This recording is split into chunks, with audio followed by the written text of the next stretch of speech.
party तो एमती ओडिशा भारत में हजार हजार पार्टी से पार्टी किसी कथा ना जी माँ माटी काम कर से पार्टीर अस्तित्व रही खाली साइन बोर्ड पार्टी असरपा गोटे चढ़ई ना जो कहती गोटे ढेग थाए कि असरपा कौन गणति हम नीलमणि राउतराय आम ओडिशा राजनीति में गोटे बर्तमान लीडर जननेता एवं ये जाति गोटे गर्व आ गौरवर विषय गोटे साहसिकता पाखे प्रतिफलन होता एवं ओडिशा रे बहु मुख्यमंत्री आसुच्चंती किंतु नीलमणि राउतराय गोटे स्वतंत्र स्थान अधिकार कर आज ये निश्चित भाव में श्रद्धांजलि जनइबी एवं आज ओडिशावासी युव मानस एक प्रेरणार उत्स राजनीति बदलुची समय बदलुची एवं सिस्टम भी बदलुची किंतु से जो नीति आदर्श जो लोक मान प्रति अंगीकारता एवं जाति माटी माँ जो तांकर आंतरिकता एवं समर्पित भाव सेटा प्रतिफलन होता जीवन में राजनीतिक क्षेत्र में आशा करी आगामी दिन पीढ़ी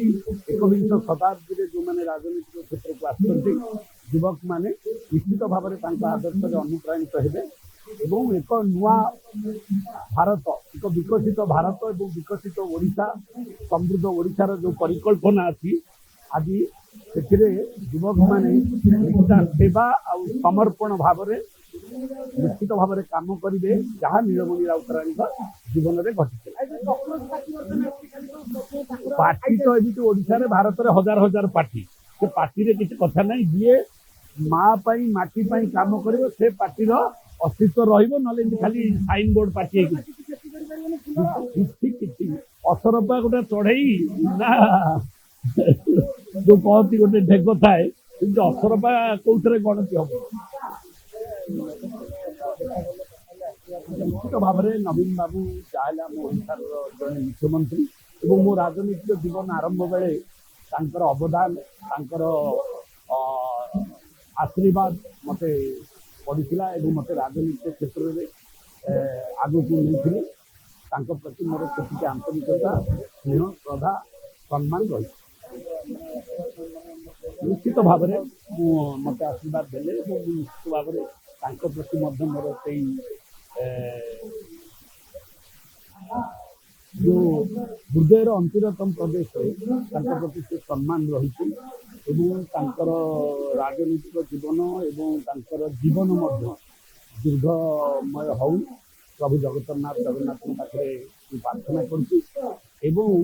शेषे मुझे चाहूँगी से सुस्थ जीवन केमती दिंतु प्रभु जगन्नाथ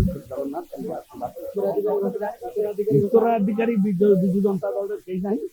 नवीन बाबू अच्छा से नवीन बाबू अंत समय किए हाँ निश्चित भाव कहले गणेश बोली मत गणेश डाक कहले गणेश बोली कहली से खुशी मत